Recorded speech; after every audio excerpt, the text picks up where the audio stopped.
Assalamualaikum warahmatullahi wabarakatuh. Bismillahirrahmanirrahim. Alhamdulillahi hamdan katsiran tayyiban mubarakan fihi kama yanbaghi li jalali wajhikal karim wa li'azimi sultani. Allahumma salli ala sayyidina Muhammadin abdika wa rasulika nabiyil ummi wa ala alihi wa sahbihi wa sallim. Nawaitu ta'alluma wa ta'lim wa tadhakkura wa tadhkir wal naf'a wal intifa' wal ifadah wal istifadah wal hasa ala tamasuki bi kitabillah wa sunnati rasulih wa du'a ilal huda wa dalalah alal khair ibtigha'a wajhillah wa mardatihi wa qurbihi wa thawabihi lillahi ta'ala. Allahumma raddina biqada'ika wa sabirna ala bala'ika wa auzi'na syukra ni'ma'ika. Ya Allah, jadikan kami redha menerima takdirmu, jadikan kami sabar dalam menerima ujianmu, dan bimbinglah kami untuk sentiasa syukur kepada nikmatmu. Yang dihormati para pegawai dan ahli-ahli jawatan kuasa Masjid Al-Imam Asy-Syafi'i, Kota Sas, Kuantan, tuan-tuan guru, para alim ulama, para habaib, muslimin muslimat, hadirin hadirat, tuan-tuan puan-puan, moga-moga berbahagia sekalian. Alhamdulillah, sekali lagi kita dapat bertemu. Saya bersyukur dapat sekali lagi menyampaikan syarahan di Masjid Imam Syafi'i ini. Kali terakhir menyampaikan syarahan di sini kira-kira 986 hari yang lalu, iaitu hari Selasa 17 Disember tahun 2019. Maknanya sudah 2 tahun 8 bulan 12 hari. Dan saya yakin tuan-tuan pun tak ingatlah apa yang saya ceramahkan ketika itu. Kita cerita tentang taufik dan hidayah. Malam ini saya diminta menyampaikan satu tajuk bersempena meraihkan kedatangan hari kemerdekaan. Maka kita bawakan satu topik moga-moga bermanfaat, iaitu merdeka dunia, merdeka di akhirat. Hadirin hadirat sekalian, dari sudut duniawi, ya, negara kita sudah pun merdeka. Kita adalah antara 195 independent sovereign states in the world, including de facto independent Taiwan.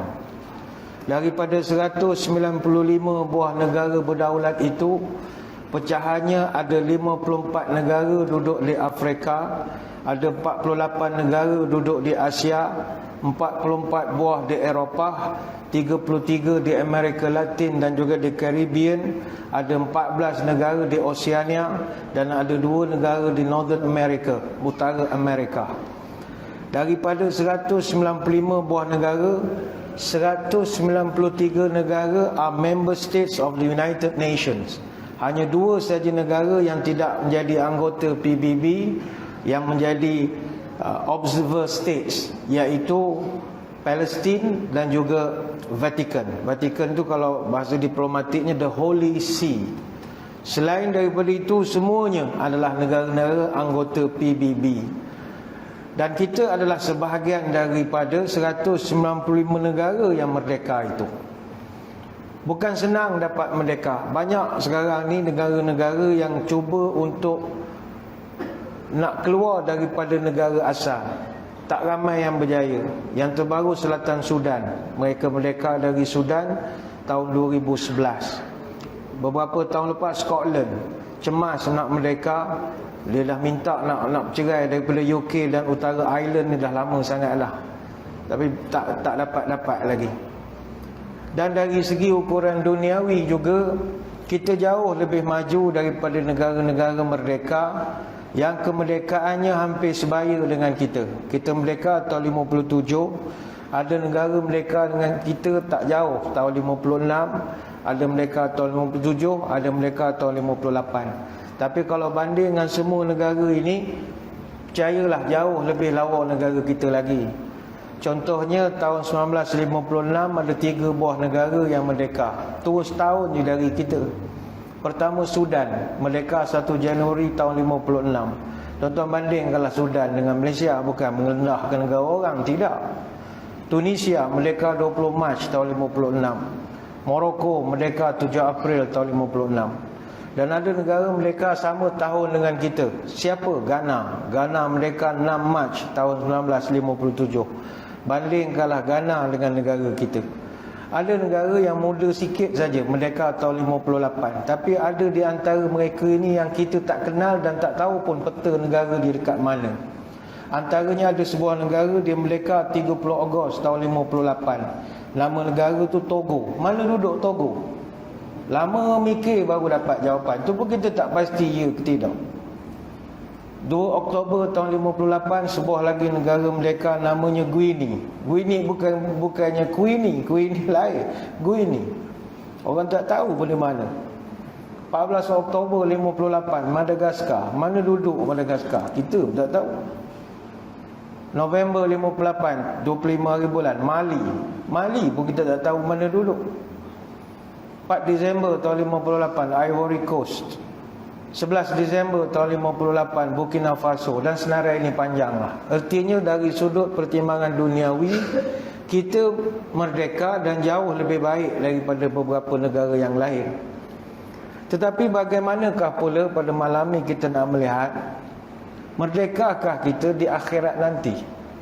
Kerana merdeka yang hakiki adalah merdeka yang mana kita ni diselamatkan daripada masuk neraka Allah. Itu kemerdekaan hakiki. Tidak guna segala kejayaan dan kehebatan kalau akhirnya pada penghujungnya, pada gilirannya, kita semua dihumban dan dicampakkan ke dalam neraka. Sebab itu doa yang sangat terkenal yang Nabi kata para sahabat tak pernah tinggalkan adalah salah satu daripada ayat yang direkodkan dalam surah Al-Baqarah ayat 201. Wa minhum may yaqulu rabbana atina fid dunya hasanah wa fil akhirati hasanatan wa qina adzabannar. Doa ini begitu popular sekali, terutama di kalangan orang Melayu. Kalau dengar Tok Imam baca Rabbana, senyum semua orang. Makna doa nak habis, kata mereka. Oh lega, boleh kenduri lah kita. Imam baca bukan main mengilai-ngilai panjangnya bila nak habis. Bila imam sebut Rabbana atina, terus tegak balik. Kenduri lah kita lepas ni. Ni doa orang Melayu memang suka. Rabbana ini. Wahai Tuhan, berikanlah aku segala kebaikan di dunia, berikanlah aku segala kebaikan di akhirat, tapi di penghujungnya waqina azabannar. Jauhkan aku daripada azab neraka. Our Lord, grant us good in this world and good in the hereafter, and save us from the chastisements of the fire. Di hujung itulah merdeka yang paling hakiki sekali. Dan inilah doa yang tidak pernah ditinggalkan oleh Nabi SAW. Hingga kan kata Anas bin Malik radhiyallahu anhu, kana aktsaru du'ain Nabi Allahumma rabbana atina, sampai habis. Doa yang paling kerap Nabi baca, kata Anas, adalah Rabbana atina. Ini hadis Bukhari Muslim. Imam Muslim ada tambah dalam riwayatnya, wa kana Anas idza arada an yad'a bi da'watin da'a biha, fa idza arada an yad'a bi du'ain da'a biha fihi. Kata para ulama, kata Imam Muslim dalam riwayatnya, Anas bin Malik kalau dia berdoa, walaupun doa masnan, doa pendek, doa makan contohnya, dia tak akan lupa untuk menyambung dengan Rabbana atina. Dia tak akan tinggalkan. Itu perangai Anas bin Malik. Contoh kita kan selalu baca doa makan. Bismillahirrahmanirrahim. Allahumma barik lana fima razaqtana wa qina adzabannar. Kalau kita alhamdulillah rabbil alamin, makan selalu. Tak, kalau Anas lepas baca wa qina adzabannar, Rabbana atina fid dunya hasanah. Begitu juga kalau dia nak tidur, bismikallahumma ahya wa bismika amutu, Rabbana atina fid dunya hasanah. Ataupun dia berdoa bangun daripada tidur, alhamdulillahillazi ahyana ba'da ma amatana wa ilaihin nusyur, Rabbana atina fid dunya hasanah. Atau dia doa nak lepas daripada makan atau lepas pada minum, misalnya alhamdulillahillazi ja'alahu 'azban furatan bi rahmatihi wa lam yaj'al milhan ujajan bi dzunubina, Rabbana atina fid dunya hasanah. Dia mesti tutup dengan Rabbana. hatta nak masuk tandas Allahumma inni a'udzubika minal khubuthi wal khaba'ith rabbana atina fid dunya hasanah. Tidak pernah ditinggalkan oleh Anas. Kalau kita nak kaji kepada ayat atau doa ini dari segi kejayaan duniawi dalam konteks negara, alhamdulillah kita banyak mencipta kejayaan. Bahkan kita sendiri secara personally, kita banyak kejayaan duniawi kita dah pun capai. Kita duduk di Kuantan ini tuan-tuan lah, khususnya duduk di Kuantan ni satu kejayaan. Duduk di Kuantan, duduk pula kawasan Kota Sas yang semakin pesat membangun, banyak kemudahan-kemudahan yang bakal siap, yang akan memudahkan kehidupan orang sini. Tak perlu ke bandar lagi dah untuk buat urusan. Ada rumah yang bagus, ada keluarga yang baik, ada kerjaya yang bagus. Bagi orang kerja SUK pula, start bulan 4 tahun depan tak payah dah ke bandar, kerjanya di sini saja. Banyaklah kejayaan demi kejayaan. Kita ada pendidikan yang baik. Dan orang Kota Sas lagi 20 bulan dapat masjid baru pula lagi. Tak tahulah bila jadi Masjid Imam Syafi'i ni jadi kapal ke apa lepas bila ni. Besar betul masjid tu, tak ada orang sini gaya esok. Agak je lah, lawa betul tuan-tuan, macam hotel. Masjid baru tu esok, baru suara minggu lepas tengok tapak dia. Lawa sangat, lawa sangat. 20 bulan lagi siap. Jadi ni semua kejayaan demi kejayaan. Esok siap kereta api dan bagai-bagai lagi. Sama juga dalam konteks negara. Negara kita banyak kejayaan. Sama ada tuan-tuan suka kejayaan ataupun tidak, kejayaan tetap ada. Contohnya inflasi kita kekal rendah dan disebut sebagai paling rendah di Asia Tenggara dan mungkin juga di seluruh dunia. Ini kerana berdasarkan laporan inflasi negara kita kekal pada 2.8%. Berbanding dengan negara-negara jiran, contohnya Thailand, inflasinya 7.7%, Singapura 5.6%, Indonesia 44%, United Kingdom 9.1%, sama dengan Amerika 9.1%, dan negara-negara Kesatuan Eropah 8.6%. Tapi kita pada 2.8%. Apa sebab? Kerana kita telah membelanja lebih daripada 77 bilion untuk subsidi saja. Tanpa subsidi ini, inflasi negara mungkin meningkat antara 8 hingga 11%. Dan ini adalah kejayaan, sama ada kita suka ataupun tidak. Itu juga laporan daripada MITI, Kementerian Perdagangan Antarabangsa dan Industri, melaporkan bahawa negara kita mencatatkan sebanyak 42.8 bilion pelaburan. Iaitu pelaburan yang tertinggi lah dalam tempoh setakat ini, termasuk yang terbaru Samsung dan bagai-bagai. Begitu juga dari segi politik, reformasi di parlimen misalnya banyak telah dilakukan. Rang undang-undang perlembagaan berkaitan larangan wakil rakyat bertukar parti telah pun digubal. Begitu juga pelaksanaan undi 18. Banyaklah, artinya kejayaan ada, tetapi duniawi. Merdeka ukhrawi itu payah. Apa sebab? Kerana kemerdekaan ukhrawi ini diukur bermula dengan kemerdekaan di alam barzakh. Kalau kita ketika kematian kita tidak mencatatkan kejayaan, maka perjalanan yang seterusnya menuju ke alam akhirat itu lebih susah lagi. Sebab itulah sangat penting pada malam ini kita mengambil kesedaran keadaan kita ketika meninggal dunia nanti memiliki nilai tersendiri. Bukan mati saja-saja, semuanya ada alamat. Ini kerana balasan baik ataupun buruk yang kita terima bergantung kepada keadaan kita ketika meninggal dunia. Sebab itu ada satu hadis, Imam Bukhari meriwayatkan hadis ini. Nabi menyebut innamal a'malu bil khawatimu. Sesungguhnya amalan itu bergantung pada pengakhiran dia. Jadi bagaimana finishing kita, itulah ukurannya. Sebab itulah orang-orang saleh dulu, mereka begitu risau bagaimana finishing mereka nanti, bagaimana kematian mereka nanti. Adakah sebelum mereka mati mereka dapat melakukan ibadah ataupun tidak? Kata Anas bin Malik radhiyallahu anhu, Nabi pernah bercerita, "Idza aradallahu bi 'abdihi khairan ista'malu." Allah kalau hendakkan kebaikan bagi seorang hamba-Nya, Allah akan beri manfaat kepada hamba itu. Sahabat bertanya, "Kaifa yasta'milu?" Bagaimana orang tu diberi manfaat ya Rasulullah? Nabi jawab mudah, yuwaffiquhu li'amalin salih qabla mautih.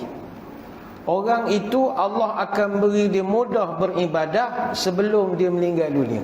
Hadis riwayat Ahmad dan At-Tirmizi. Cuba kita pandang orang keliling kita yang dah kembali ke rahmatullah. Mereka mungkin masa muda, sebelum pencen nakal, perangai macam-macam, hoha-hoha. Tapi tiba-tiba berlaku turning point, dia berubah jadi orang baik, suka ilmu, suka pada agama, berkawan dengan orang baik-baik. Kemudian dia meninggal dunia. Ini dia punya ending cantik. Tapi sebaliknya ada orang, asalnya dia molek sangatlah, bertudungnya, tutup auratnya, tiba-tiba sihat. Yalah, dia tutup aurat tu masa dia sakit ni, contoh saja, contoh. Masa dia sakit tu dia tutup pakai tudung. Lepas tu bila dia sihat, buka pula lagi tudung. Kelebuk-kelebak mati. Artinya finishing dia itu finishing tak comel. Sebab itulah Uthman bin Affan radhiyallahu anhu, dia kalau lalu dekat kubur, dia akan menangis. Menangis sampai basah janggut. Sehingga orang bertanya kepada Sayyidina Uthman, tazkurul jannata wan nar wala tabki. Tuan, kami selalu tengok Tuan mendengar penceramah cerita pasal surga, pasal neraka, Tuan relax saja. Tapi watabki min hadha, tapi tatkala Tuan lalu dekat kubur, Tuan menangis. Apa hal Tuan? Uthman punya perangai. Kata Uthman, macam mana aku tak menangis? Aku pernah dengar Nabi cerita, innal qabra awwalu manazilil akhirah, fa in naja minhu fama ba'dahu aisaru minhu, wa in lam yanju minhu fama ba'dahu ashaddu minhu. Mana mungkin aku tak susah hati. Nabi pernah menyebut kubur adalah awal perjalanan akhirat. Kalau seorang itu selamat daripada siksa kubur, maka perjalanan seterusnya fama ba'dahu aisaru minhu, akan jadi lebih smooth lagi, lebih mudah lagi. Tetapi kalau daripada siksa kubur pun dia tak selamat, maka siksaan selanjutnya asyaddu minhu, akan lebih kejam lagi. Ini hadis riwayat Imam At-Tirmizi. Yang ni dulu kita pernah dah bahaskan di masjid ini tentang alam barzakh. Jadi saya ingat kita tak perlu mengulang lagi tentang alam barzakh ini. Satu alam yang misteri, kita pun tak tahu di mana kedudukan alam barzakh ini. Kalau nak dikatakan alam barzakh ni dalam kubur, bagaimanakah orang yang mati tak ada kubur? Mati dalam laut, mati dalam perut buaya, guna gaya. Jadi alam kubur ni misteri, tak tahu di mana duduknya alam itu. Kadang-kadang kita mimpi jumpa orang dah meninggal, arwah mak, arwah ayah. Kadang nampak dia duduk tepi pantai. Kadang-kadang mungkin alam yang satu lagi itu alam yang lebih luas lagi daripada apa yang dapat kita bayangkan. Namun tuan-tuan sekalian, mustahak untuk kita memahami bahawa kematian ini adalah benda yang menjadi permulaan kepada kemerdekaan kita yang sebenar. Selepas itulah kata para ulama, antara yang kita minta kepada Allah untuk diberikan kejayaan di akhirat nanti adalah dipermudahkan kematian kita, ataupun diselamatkan daripada seksa dan azab kubur. Kita tidaklah takut pada azab itu, bukan. Azab kubur ni kita dah bincang dulu, ada 5 saja. Dia punya je tu bukanlah je sakit walaupun 5 itu, tapi dia tak seteruk azab neraka. Cuma yang kita takut kalau kita tak diberi ucapan yang teguh. Dalam Quran disebut qaulus sabit. Dia dalam kubur nanti kita akan banyak soal jawab. Kita dah terangkan bahawa sebelum ini dalam kubur ada 2 malaikat tambahan, Nakur dan juga Ruman, yang akan bertanya kita soalan tambahan selain daripada Munkar dan Nakir. Jadi soalan-soalan ini macam kita soalan temu duga lah. Macam contoh yang buat postgrad, masters, PhD, kan ada viva voce. Viva voce nak present, nak proposal defend, nak kita punya finding present macam-macam. Jadi examiner akan tanya lah, dia akan tanya mana you punya teori, kerangka framework awak ni macam mana, awak punya DV, IV awak di mana, kenapa awak punya DV tak tally dengan ni, kenapa persoalan awak tak sama dengan awak punya objektif. Kalau tak boleh jawab tu yang hoha. Sebab itu dalam Quran Allah Ta'ala sebut, yusabbitullahu alladhina amanu bil qawli tsabit fil hayatid dunya wa fil akhirah. Allah akan meneguhkan orang beriman dengan ucapan yang teguh di dunia dan di akhirat. Surah Ibrahim ayat 27. Jadi kita kalau dapat ucapan teguh ini, tuan-tuan tak perlu risau. InsyaAllah boleh berhujah dengan malaikat. Boleh berhujah, jadi peguam dalam kubur. Tapi bila tak diberikan hujah, payahlah kita nak berjawab dengan malaikat. Dulu kita pernah terangkan, antara malaikat akan tanya kepada ahli-ahli kubur ni adalah berkenaan dengan satu potret gambar. Ini kata Ka'ab bin Malik radhiyallahu anhu, Nabi kata Anas bin Malik radhiyallahu anhu, Nabi pernah cerita bahawa malaikat yang dua akan bawa satu gambar. Dia tanya kepada mayat, ma kunta taqulu fi hadzal rajuli, apa pandanganmu tentang laki-laki ini? Jadi orang yang kebetulan ditanya oleh malaikat ni, dia tak kenal Nabi.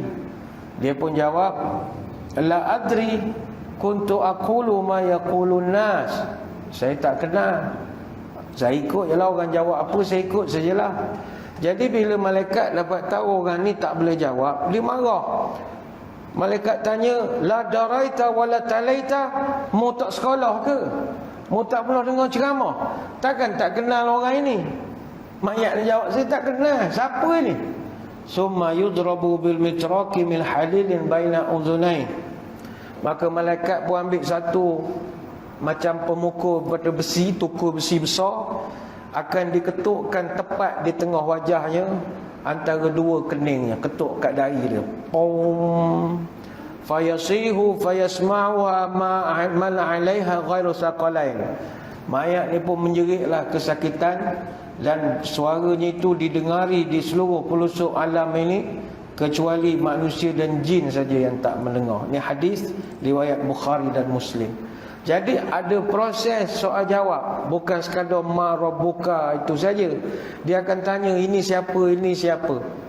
Tapi saya ingat jangankan tanya orang yang tak sembahyang bang. Kalau tanya kita pun, tunjuk gambar Nabi, mana kita kenal. Sebab kita seumur hidup tak pernah tengok pun Nabi. Kita tak tahu benda rupa Nabi. Tapi bila kita diberikan qaulus sabit, ucapan yang teguh, kita boleh jawab setiap soalan itu. Ini yang Allah Ta'ala akan kurniakan kepada orang-orang yang beriman. Jadi ini yang pertama. Kemudian nak menuju kepada kemuncak merdeka akhirat itu adalah kalau kita mendapat keselamatan ketika dibangkitkan daripada kubur. Ini barang perlu diingat jugalah. Tak dapat kita bayangkan peristiwa-peristiwa yang sangat mengerikan apabila ditiup saja sangkakala. Kerana bila tiupan sangkakala itu berlaku, pertama sekali kata ulama, bumi bergegar. Bergegar luar biasa sekali sehingga gunung ganang hancur lebur. Bayangkanlah segala bukit yang ada di sekeliling kita ni rata semua. Rata semua. Walaupun di depan sana bukit istana dah tak ada bukit lagi lah, rata. Bukit Pelindung tak ada, semua jadi rata, hancur lebur. Iaitu disebutkan oleh Allah dalam Quran, idza zulzilatil ardu zilzalaha wa akhrajatil ardu athqalaha wa qalal insanu ma laha.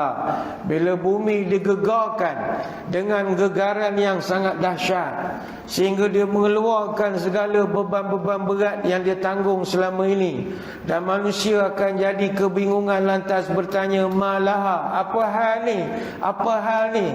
Kelang kabut kita. Surah Al-Zalzalah ayat 1 sampai 3. Sama juga yang Allah gambarkan di dalam surah Al-Hajj ayat 1 sampai 2. Ya ayuhan nasu taqu rabbakum inna zalzalatas saati syai'un azim yauma tarawnaha tadhhalu kullu murdi'atin amma arda'at wa tad'u kullu dhatin hamlin hamlaha wa taran nasa sukara wa ma hum bisukara walakinna adzaballahi syadid.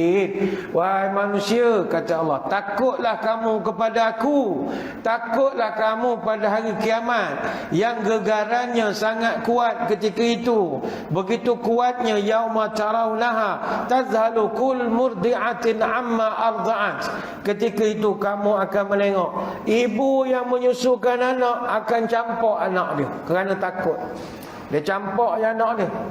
Padahal mak dengan anak ni sayang sangat pada anak, tapi kerana takut melihat gegarnya bandar Kuantan nanti, dia campak anak dia. Wa tad'u kullu dhatin hamlin hamlaha, sehingga kan wanita-wanita yang mengandung gugur segala kandungan mereka kerana ketakutan menggigil melihat kejadian gegaran bumi kita ketika itu. Wa taranna sukara, kamu akan tengok manusia berjalan dalam keadaan mabuk. Wa ma hum bisukara, sebenarnya mereka tak mabuk tapi terhoyong hayang. Semua jadi pening belaka. Adakah gambaran ni tak menakutkan kita? Dalam ayat yang lain, idza waqatil waqi'ah laisa liwaqatiha kadhibah khafidatur rafi'ah idza rujjatil ardu rajja wa bussatil jibalu bassa fakanat haba'an mumbatha. Bila terjadi kiamat itu tak dapat disangkal lagi. Dia akan merendahkan satu golongan dan meninggikan satu golongan. Tak kala bumi digoncangkan sedahsyat-dahsyatnya, gunung ganang dihancur luluhkan sehancur-hancurnya, jadilah semua itu debu yang berterbangan. Surah Waqiah ayat 1 sampai 6. Ini baru satu, bumi bergerak. Yang kedua, kata ulama, langit akan terbelah, bintang berjatuhan, cahaya bulan hilang, dan matahari dan bulan dia bercantum, dikumpulkan. Tak dapat kita gambarkan peristiwa itu. Sebab itu Nabi dalam satu hadis dia pernah sebut, siapa-siapa yang nak tengok kiamat depan mata, mana nak tajallikan, bayangkan kiamat apa rupanya secara visual, bacalah 3 surah, kata Nabi. Man sarrahu ayanzura ila yaumil qiyamah ka'annahu ra'yu 'ainin falyaqra idza syamsu kuwirat wa idza samaa'u fatarat wa idza samaa'u syaqqat. Maka baca 3 surah, surah At-Takwir, surah Al-Infitar dan surah Al-Insyiqaq. Ini hadis riwayat Imam At-Tirmizi daripada Ibnu Umar radhiyallahu anhuma. Jadi tuan-tuan balikkan, kalau ada masa belik Quran, buka surah Takwir, Infitar dan Insyiqaq. Itu Allah macam bagi trailer kepada kita. Bukan trailer lori boxside itu dah. Trailer ni sneak peek, gambaran awal macam mana rupa langit terpecah, bintang jatuh berguguran, matahari dan bulan digabungkan. Dalam 3 surah ni ada. Tuan-tuan baca dengan tadabbur, boleh jadi insaf.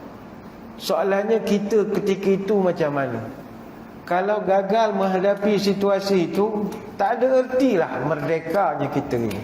Tak ada erti. Yang ketiga, ketika sangkakala ditiup, Allah akan melipat langit dengan bumi. Yaqbidullahu al-ardha wa yatwis sama'u biyaminih. Summa yaqul anal malik anal jabbar ainal mulukil ard ainal jabbarun ainal mutakabbirun. Nabi sebut nanti nak kiamat, Allah akan lipat langit dan bumi ini, dan Allah akan memberi satu seruan, akulah raja dari segala raja, aku maha pemaksa. Mana raja-raja atas bumi dulu? Allah Ta'ala tanya, mana king? Konon maybe biru king. Mana king? Mari sini king, aku nak tengok engkau punya king. Oh, main biru. King ah. Siapa king sekarang? Aku raja segala raja. Di mana para pemaksa? Mana orang yang sombong? Ini king yang sebenar mari. Ini hadis riwayat Bukhari dan Muslim. Takut ketika itu.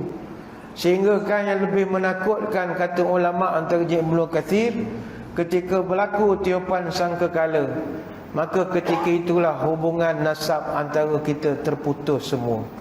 Bapa tak dapat nak menolong anak, anak tidak mampu menolong mak bapak, suami tak mampu lagi membantu isteri, isteri pun tak mampu lagi nak menyantuni suami. Semuanya berlepas diri dan masing-masing nak mencari keselamatan diri mereka saja. Fa idza nufikha fis suri fala ansaba bainahum yawma idzin wala yatasaalun. Pada ketika sangkakala ditiup, maka tidak ada lagi pertalian nasab antara manusia. Wala yatasaalun. Mereka dah tak ada nak saling bertanya lagi lah. Tak ada lah. Macam kita sekarang dengan keluarga selalu bertanya khabar. Anak-anak misalnya dalam WhatsApp group family, selalulah kita tanya apa khabar semua, maghrib di mana semua, dah makan ke belum, abah tengah tengok ceramah, mak ada di belakang, tuan dia buat tidur ke. Dia ada bertanya khabar. Tapi bila dah berlaku tiupan sangkakala, bertanya pun tak. Ini surah Mu'minun ayat 101. Allah Ta'ala sebut pula dalam surah Abasa ayat 33 sampai 37. Fa idza ja'atis sakhah yauma yafirul mar'u min akhihi wa ummihi wa abihi wa sahibatihi wa banihi likulli imri'in minhum yauma idzin sya'nu yughni. Dan apabila datang tiupan sangkakala yang memekakkan, pada hari ketika manusia lari dari saudaranya, ibu lari dari ibu dan bapanya, lari dari isteri dan anak-anaknya, dan setiap mereka pada hari itu mempunyai urusan yang menyibukkan. Surah Abasa ayat 33 sampai 37. Bayangkanlah malangnya kita ketika itu. Sekarang ni mungkin ada anak dia jaga mak ayah, ayah pula sakit, bedridden misalnya, jaga setakat kemampuan kita lah yang bekerja ni. Balik petang daripada ofis, pergi rumah mak tengok ziarah. Ada masa dia tak sihat, sakit, bawakan ke hospital, cek kok ada masalah lain ke, ada kuman ke apa. Kerana kita ambil berat tentang mak bapak kita. Sama juga kita sebagai mak ayah dengan anak-anak sekarang ni, kita jaga elok-elok makan minum dia, nak pergi sekolah, berantau, berambik, tunggu tepi jalan, kita buat segala-galanya. Isteri pun samalah, dia khidmat untuk suami, siapkan makan. Kalau suami tu sakit, dia jaga pula. Begitulah sebaliknya. Tapi semuanya akan berakhir apabila ditiup sangkakala. Habis semua, tak ada dah. Semua buat hal masing-masing.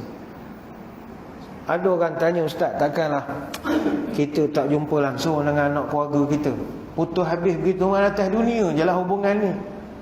Habis bukan ke orang semua dalam kunderi kahwin tulis doa til jannah, til jannah. Bila nak jumpa? Tuan-tuan, memang jumpa jannah? Tak ada lah. Masa di padang mahsyar, masa di titiang sirat, semasa di telaga Kausar, tak jumpa. Semua buat hal masing-masing. Semua buat hal masing-masing. Jadi ada yang tanya, boleh tak family ni dia kumpul semula pada hari kiamat? Jawapannya boleh. Ada. Kita ada satu ayat Quran, Allah Ta'ala menyebut walladzina amanu wattaba'athum dzurriyyatuhum biimanin alhaqna bihim dzurriyyatahum. Allah Ta'ala sebut, adapun untuk orang beriman dan mereka diikut oleh zuriat keturunannya yang juga beriman, kami akan himpunkan zuriat keturunan itu di dalam surga. Surah Tur ayat 21. Masih boleh kumpul lagi, tapi di surga. Dan Allah sendiri ada juga bercerita tentang ada satu doa yang dipanjatkan oleh sekelompok malaikat, namanya malaikat Hamalatul Arash. Malaikat hamalatul arash ni malaikat pemikul arash. Mereka ni tuan-tuan ada 8, tapi kita jarang mengenali sangat malaikat ini, sebab dia tak wajib kita kenal. Dia yang 10 tu je kita wajib kenal. Tapi 8 malaikat pemikul arash ini, mereka juga ada mendoakan sesuatu kepada kita. Agak-agak apakah doa tersebut? Saya kira kita rehat dulu seketika, sebab beberapa saat saja lagi akan masuk waktu solat isyak bagi daerah Kuantan. Maka saya kira elok kalau dapat kita beri laluan kepada azan isyak untuk kita nak memeriahkan syiar di Kota Sas ini. Jadi tuan-tuan, kita tangguh seketika, jangan ke mana-mana, kembali lagi selepas ini.